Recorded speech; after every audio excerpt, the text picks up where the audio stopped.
I'm in surgery. Oh, Melly, did you tell him that I'm trying to save a man's life here? Yes.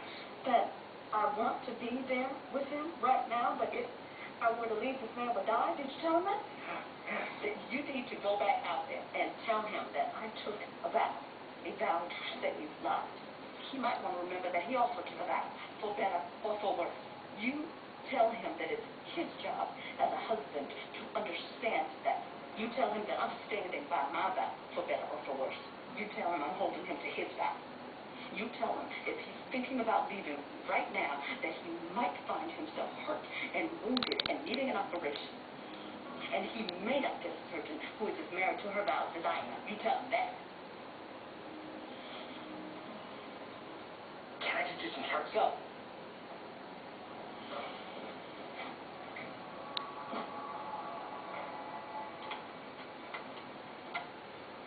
Sim. It's in. Where's it? Steve, are you still? Yes, sir, very still. Stop looking at me like I killed your patient. I am not a computer technician. I did my best. I gave it a shot. You didn't do your best. Yes.